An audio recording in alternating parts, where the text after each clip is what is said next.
Barnaby Baxter. And my name is Ronald Winchester. Welcome to the 8 o'clock U.S. History News, bringing you the news that's too good to lose. And our first story today will be a continuation of our report on the nation's economic stagnation. It seems that after years of increased productivity, American labor is finally slowing down. That's right. Why, you ask? Many experts point to America's foreign policy as a possible explanation for the slowing economy. The Vietnam War is costing our nation billions of dollars, making it one of our nation's most expensive conflicts yet. And increased military spending inevitably creates inflation. Furthermore, steep oil prices have fed inflation and left many Americans dry at the pump. The Organization of Petroleum Exporting Countries, or OPEC, continues to increase their revenues while driving oil prices higher and higher. And while America used to be at the forefront of industrial production, it seems as if Germany and Japan have risen out of the ashes of World War II to modernize, creating whole new factories. American factories, meanwhile, have done little to bring industry up to date. Now, however, Germany and Japan are quickly coming to rival American production in industries such as steel, automobiles, and consumer electronics. Most experts, however, contend that the slowing economy also stems from federal domestic policies. That's right. Many blame former President Johnson's excessive spending on welfare. Under his Great Society plan, programs like Head Start, Medicare, and Medicaid used up countless federal dollars. This spending is inherently causes inflation because it puts money into people's hands without adding to the supply of goods that those dollars can buy. Yet others blamed declining investments in new machinery and the heavy cost of compliance with government safety and health regulations. Moreover, the American economy is increasingly dominated by the service sector, which contains many women and teenage workers who typically possess fewer skills than adult male workers. Some also claim that productivity gains are harder to obtain and measure in service industries.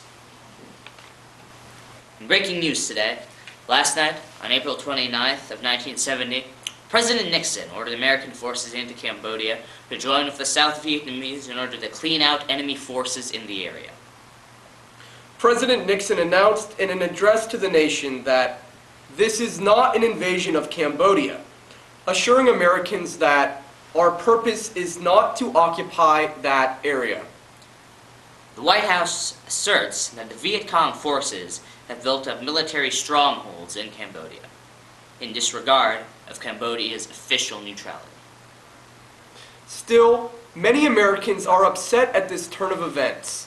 They demand an immediate end to the war, and many have taken to the streets in protest. That's right. And we'll talk about these protests later in our program. Now, let's turn to our continuing series on the war in Vietnam.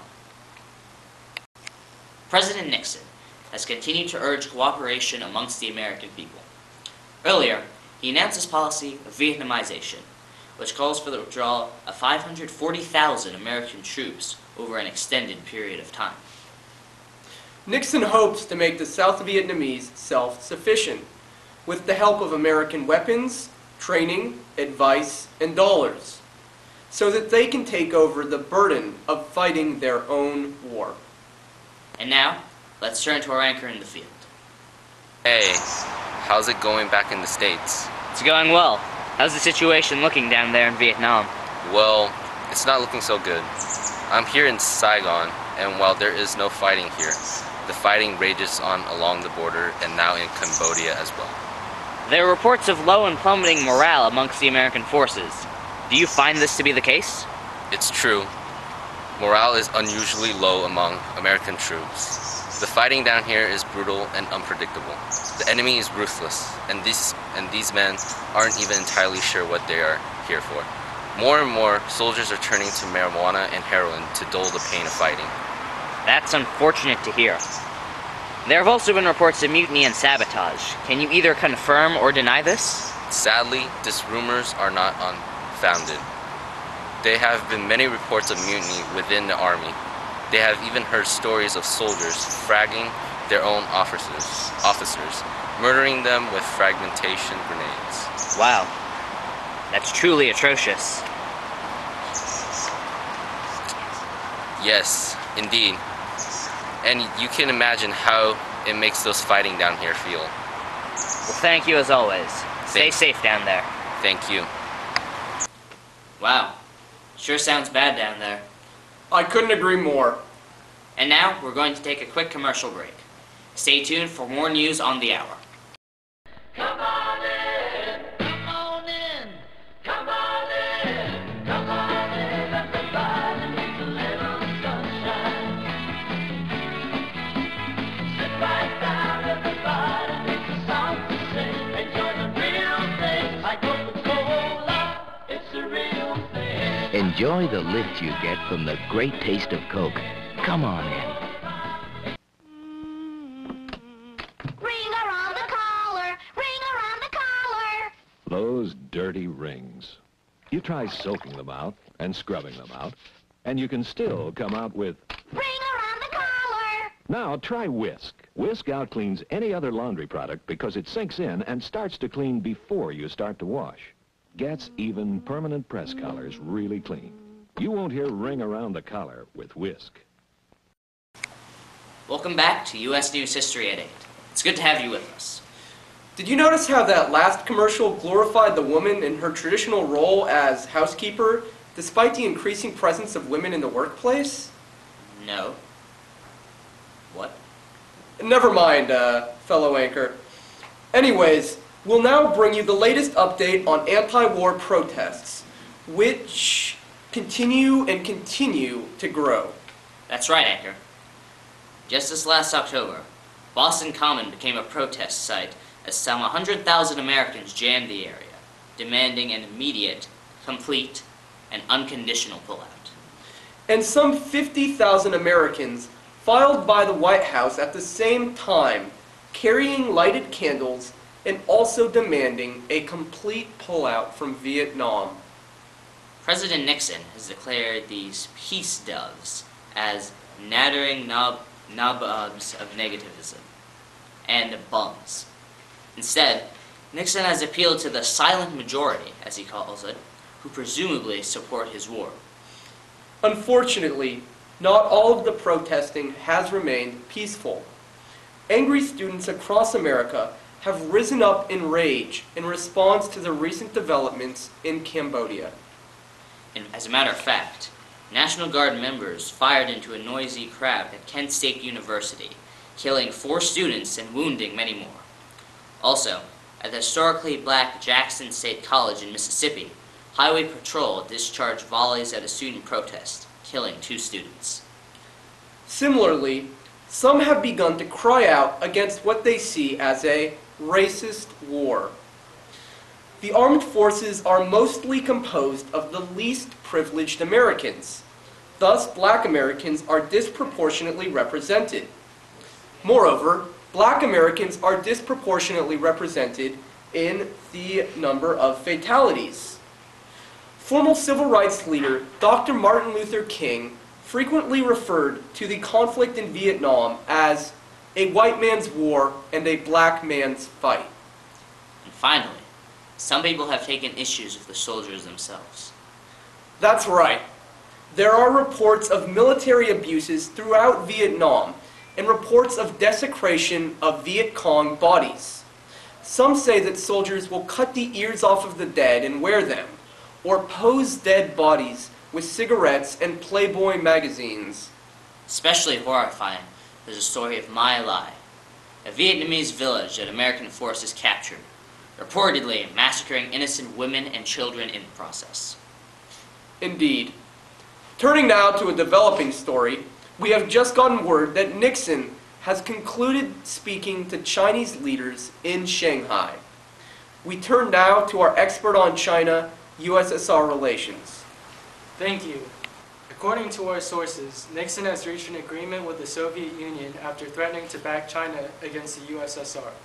He has been advised on this course by his national security advisor, Henry Kissinger. Due to this, the USSR has agreed to an anti-ballistic missile treaty. This came about after a series of strategic arms limitation talks, or SALT as it's known. So it would appear that tensions are lessening. Now let me see if I've got this straight. But basically, China and the USSR, as we know, have both been competing to promote their own brands of communism in the region and been having skirmish battles. It would appear so. This new phase of lessened tensions is coming to be known as détente. Well, to me, the most promising step that Reagan has taken thus far is the agreement that we reached with the USSR in '72, wherein we have agreed to sell them at least $750 million worth of foodstuffs. However, the least promising part is that the arms race continues as both sides construct MIRVs, or multiple independently targeted re-entry vehicles.